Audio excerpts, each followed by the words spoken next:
Now, chapter number 5, Electric Field in Dielectric Medium.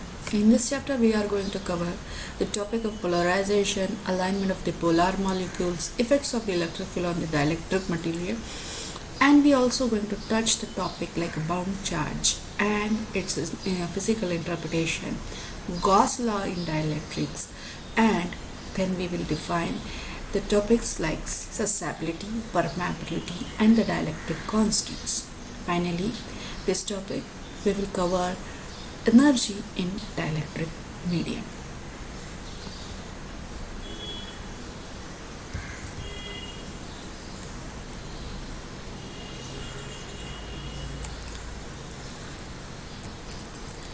Polarization.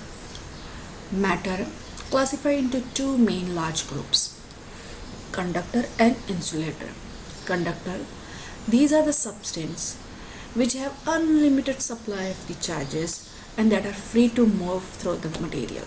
Whereas in the dielectric, all charges are tightly bounded to each other, to the atom or molecule, and not allowed to move freely as before in a conductor. Within the material, even they are not freely allowed to move. These charges are known as bound charges. And when the external electric field is applied to this dielectric material, there are two principles that perform by the charges: scratching and the rotation of the material. Induced dipole. Suppose to begin that there are equal number of positive charges and the negative charges in the atom. In the absence of electric field on the macroscopic scale, there is no charge density at any point within the material. When this object is placed in an initially uniform electric field, the electrons are subjected to force, and this force strain to them, move them to the south pole of the sphere. And this required only that the electrons migrate downward slightly, because the interior of the sphere must be the field free in an equilibrium condition, final state. The charge density remains zero at any point within the volume of the material. However, to preserve zero net charge, the positive atom site on the north pole of sphere is remain uncovered. Therefore, the center of the electron cloud will not coincide with the nucleus. That means the positive dipole moment will occur, and this dipole property is known of dielectric is known as a polarization or polarizability.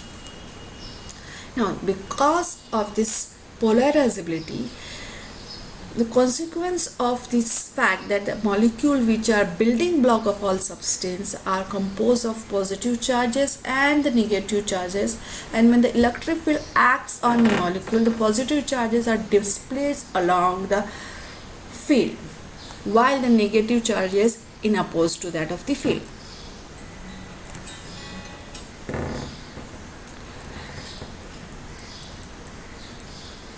Now, effect is therefore pull the opposite charges apart to polarize the molecule, and these effects make the material to be polarized. Dipoles are pictured as opposite charges, positive charge, negative charge, with a separate distance, separated by a distance t, as shown you can see in the figure. Okay. Thus, the individual dipole is represented by dipole moment small p, and it is defined as p is equal to the distance between the two charges, displacement, okay, d, into the charges q. To define the polarizability of an atom, that is alpha, consider the atom with a tiny dipole moment p, which point in the same direction as the electric field. Now, polarizability alpha of an atom in terms of the local electric field at the atom is equal to P is equal to small p is equal to alpha times of electric field. Now, as you know that the total charge on one side in the external influence of the external electric field is actually the charge on the opposite side. Since we have already considered that equal number of positive and negative charges, the charges on positive side is equal with the charges on negative side, but only that these move with the electric field and this is on the opposite side of the electric field, external applied electric field. Therefore, the total charges Q is equal to minus integration over all surface which has been moved below, Q times of number of charges N that move into the distance D, that much they have to move, they have to go down after applying the electric field for that infinitesimally small area dA. Polarization density. Now, polarization density is the dielectric dipole moment per unit volume, that is capital P is equal to d by dV of small p dipole moment P, where dV is represented as a infinitesimally small volume.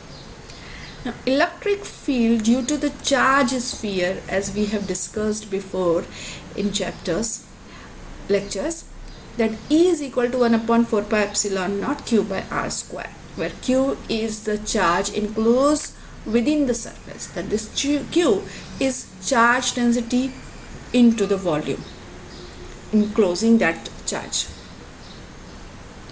That means rho 4 pi r cube divided by 3. 4 pi r cube by 3 is the volume of the sphere, whereas rho is the charge density. If we replace this charge equation in above electric field, that is E is equal to 1 upon 4 pi epsilon naught 1 upon r, rather than Q we will write rho 4 pi r cube divided by 3. Now rho, as we have said, it's the total volume charge density of a sphere. That total volume charge density is nothing but the total charge Q divided by 4 by 3 pi r cube. Now this r, capital R, is the actual radius of the sphere, where this was not actual charge of the sphere. Okay, this is the what we have infinitesimally small movement of the charges which show. Now if we replace rho by this equation in above equation over here, what will happen? After calculation we will get Q by 4 pi epsilon naught capital R cube into R. Now in our dielectric or dipole moment equation, this is small r is d, how much there has been displayed, the charge, how much the charge has been displayed, that is small r is nothing but d. Now as you can see by the equation, qd is nothing but the dipole moment p, and that remaining term, if we take it on the left hand side, that is 4 pi epsilon naught capital R cube, and this is what we have alpha, as we have defined the equation that P is directly proportional to the electric field, that proportionality sign is the polarizability alpha, and therefore the polarizability alpha is nothing but 4 pi epsilon naught capital R cube. That is what we have driving. Now, alignment of polar molecule.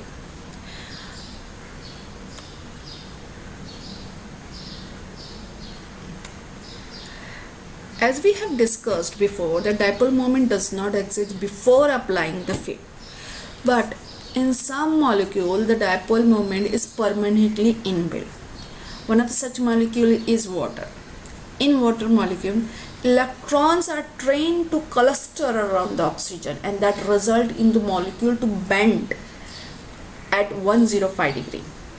This effect shows that the negative charge at one point and the positive charges on opposite end.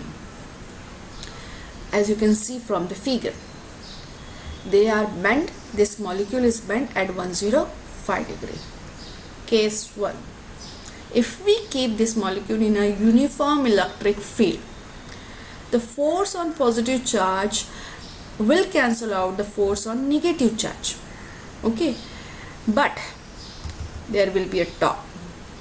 Now this torque will be due to the force on positive charge plus due to the force on negative charge. That will be the origin. Therefore the from here to here distance positive r times q force, q force, and negative times q force. Force, as we know by the Coulomb's law, is nothing but the q times of electric field, and this positive r or negative r's are taken from the origin, and the total distance between these two charges is d. Therefore the distance from the origin to this point q is nothing but d by 2. We will keep it that since we are moving downward, we will write the direction wisely minus signs, minus of d by 2. If we calculate the net torque, we will get q d cross multiply by electric field E. Now this q d is, as we know, there is nothing but the dipole moment small p. Case 2. If non-uniform electric field is applied to this molecule, that means both end do not have a uniform electric field. That means their force will not cancel to each other. The force positive will not be cancelled by force or negative. That means there will be a difference of the forces, and this difference is due to the non-uniformity of the electric field. Therefore del times E represents the difference between the field at the plus end and the minus end, assuming that dipoles are very short period. Therefore del E is nothing but gradient of E on that distance small t. Therefore d is d dot del equal to E. The force will be q time d dot del into E. Now qd is nothing but p dot del time of E. The net torque in non-uniform electric field is a vector sum of torque due to the equal and opposite charges on the field and torque due to the infinitesimally force on the dipole, which are not equal. Hence the net torque is, as you know before we have discussed, equal due to the equal and opposite forces. We have P in cross multiplied by electric field, and due to non-equal forces we have R cap cross by F. Bound charges.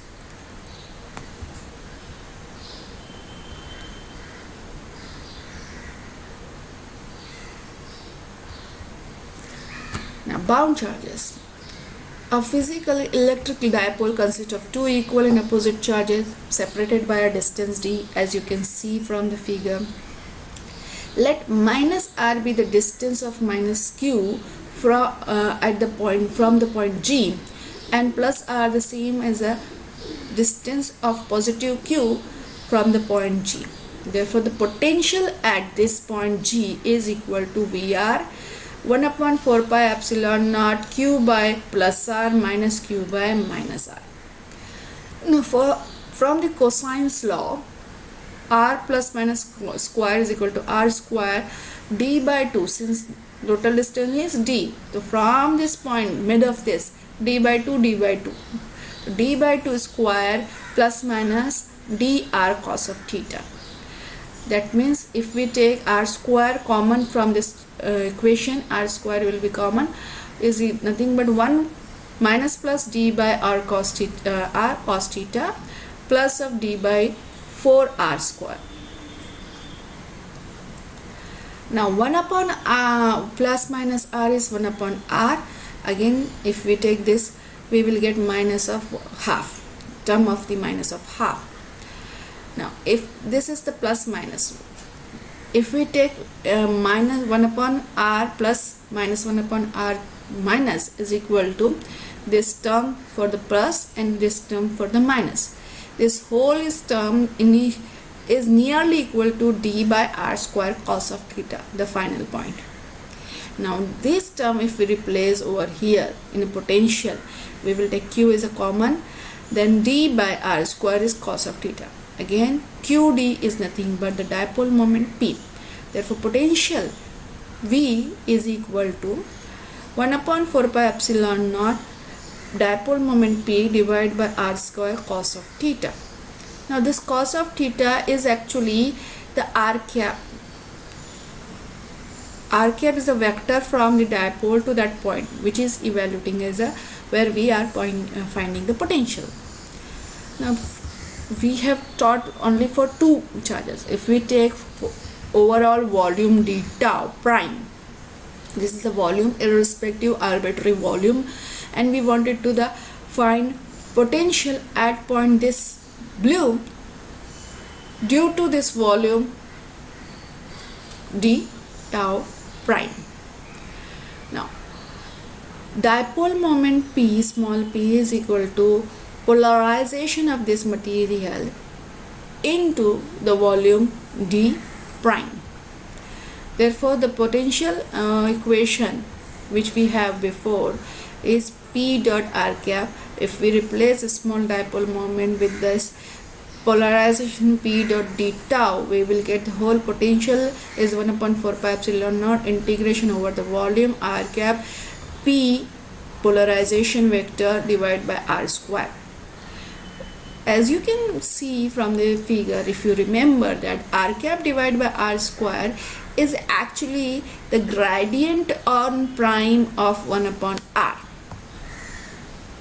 Now if we replace this r cap by r square in above equation, what we will get, the potential is equal to 1 upon 4 pi epsilon naught integration over the volume P dot gradient of 1 upon r. If we see the term of the integration P dot gradient of 1 upon r very closely, what we will find that the divergence of P dot 1 upon r is actually nothing but equal to 1 upon r divergence of P plus P dot gradient of 1 upon r. Therefore P dot 1 upon gradient P dot gradient of 1 upon r is nothing but divergence of P dot divided by r minus of 1 upon r divergence of P. Therefore if we replace this integration term with these two terms, we will get the equation of potential as 1 upon 4 pi epsilon naught integration over the prime volume divergence of P divided by r minus 1 upon r divergence of P. If we take the terms of integration separately and we apply the divergence theorem over here, we will get this will replace by the surface integration over a closed surface P divided by r, and this remains the same. Now if you look at the first term of the potential, and what you will find, this is nothing but surface charge density. That means potential due to the surface charge, and these surface charge are bound charges. Therefore sigma b bound charge is equal to P dot n cap. N cap is the vector in the direction of the area. And if you see for the second term, this is the potential due to the volume charge. Therefore the rho b is the volume charge of bound charge is minus of del dot P. Since minus sign has to be considered over here in the potential, minus del dot P. And if we write the equation of potential in surface bound charge density in terms of surface bound charge density and the volume charge density, the potential equation will become 1 upon 4 pi epsilon naught integration over a closed surface sigma b divided by r plus 1 upon 4 pi epsilon naught rho b divided by r d prime, sorry, d over d tau prime. Now potential is said to be the sum of the surface bound charge density and the volume bound charge density. Okay, here we are considering both the bound charge density of the material. Physical interpretation of bound charges. Let's see what is the bound charges.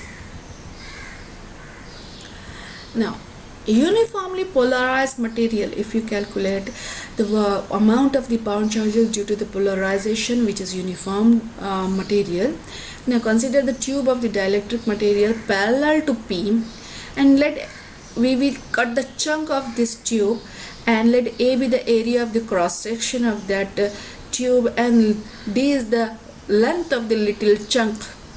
The dipole moment of this chunk will be P into the polarization into area into the length D, that is total volume. Now, as you know, this dipole moment P is nothing but Q times D. If we equate these two, d will cancel. The polarization into area is equal to Q. Now, if the end of the chunks are sliced perpendicular, they are cut perpendicular, as you can see in the blue. Okay, then the surface charge density will be P equal to Q by A, is nothing but sigma B. But if these are not cut, these are oblite, case 2, if the chunk is oblite, the charge remains the same, but the area A will be at the end cos of theta. So sigma B is Q by A n, which is nothing but P cos of theta n cap, the direction of the unit vector of the area n cap. As same we have find in the potential equation. If you reminded it, this is nothing but P dot n cap. Now, second case, if it is non-uniformly polarized. Now consider dielectric where the polarization is radially outward. As you can see in the figure, the negative charges are accommodated inside and the positive charges are radially outward. Okay, and there will be positive surface charge density rho b due to this outwards and due to the polarization, but corresponding negatively volume charge of the dielectric inside. Okay, therefore the volume charge density rho b of a bound charge will be due to the negative charge we will calculate. Now initially dielectric is electrically neutral. This shows that the net volume charge within the dielectric is equal to positive charge outside the surface of the dielectric. That means the bound surface charge density integration over all area sigma b is nothing but an integration due to the polarization P dot n cap is the vector of the area dot dA prime.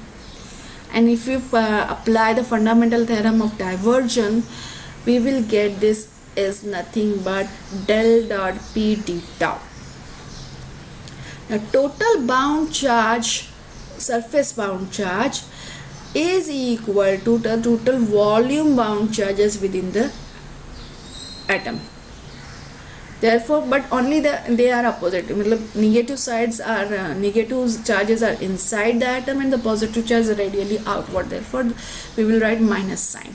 The integration of the volume bound charge d tau is nothing but minus of integration over a closed area surface charge d sigma b dA prime. As we have find from above, sigma b integration over a closed area sigma b is nothing but del dot p over the volume d tau. We will replace it, and when we cancel this, we will get rho b is nothing but minus of del dot p, that is divergence of polarization P.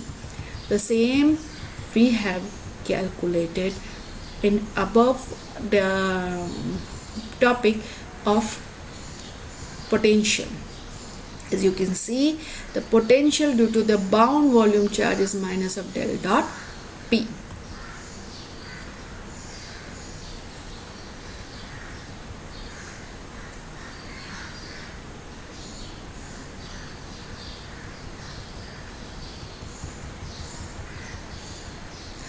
Now Gauss law in the presence of dielectric. Now within the dielectric, the total charge density is the bound charge density plus free charge density. As you can see, Rho is equal to rho B plus rho F. Now rho, by the Gauss law, we know epsilon naught del dot E, and rho B, as before we have calculated, as a minus del dot P. If we substitute this equation in above, equal to epsilon naught del dot E is equal to minus of del dot P plus rho of F, and if we take this on the left hand side, will we get epsilon naught del dot E plus del dot P. If we take del as a common factor, then in the parenthesis we have epsilon naught E plus P is equal to rho of F. Let this epsilon naught E plus P be defined as the electrical displacement named as a D, vector D. Therefore, del dot D is equal to rho F, and this is the derivative form of the Gauss law in the presence of dielectric medium. Now, what is the integration form then? The integration form, by applying the fundamental theorem of the divergence, it is integration over a closed area D dot dA, and this is nothing but rho FF, nothing but total charge enclosed within the volume. Now the terms come susceptibility, permeability, and the dielectric constant. As we know that the polarization of dielectric is ordinarily result from the electric field, which means line up of the molecule one by one in the direction of the applied field. When the sum is taken, it will be a single line. That says that polarization is directly proportional to the electric field which is applied. P is directly proportional to E. Therefore, the constant of that proportionality is epsilon naught chi E. The proportionality constant chi E we named as a electrical susceptibility of the medium. If it is electrical susceptibility, let D is equal to epsilon naught E. Electrical displacement is equal to epsilon naught electric field E plus polarization P. If we replace this polarization P with epsilon naught chi E, then epsilon naught will be common, electric field will be common, 1 plus of chi E. Let this 1 plus of chi E to be named as relative permeability of the dielectric constant ER. Energy in dielectric constants. Now, as we know from the before, the work done in electrostatic field is equal to W equal to epsilon naught by 2 integration of electrostatic field E square d tau over the volume. In dielectric, this epsilon naught will be nothing but the epsilon only, permeability.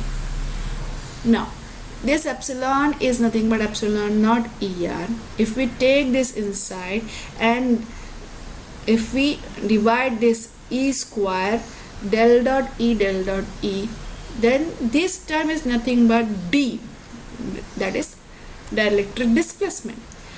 Therefore, the work done for the free enclosed charges will be del W equal to free charges over the volume V. Into potential V. Now, the work done W is nothing but, if we replace it with the volume charge density, del of free charges d tau. Now, del of free charges by the Gauss law is nothing but divergence of electrical displacement D. Since it's infinitesimally, we will write small del. Now, if we replace this by this, we will get the equation like this. Now, if we consider this integration term del dot D of V separately, what we will get, it is divergence of del V, and if we replace the terms according to our needs, we will get the above equation. That is, there are two terms for the work done. Now, as you know that gradient of V is nothing but electric field E minus sign, then minus get plus, and we will get the equation like.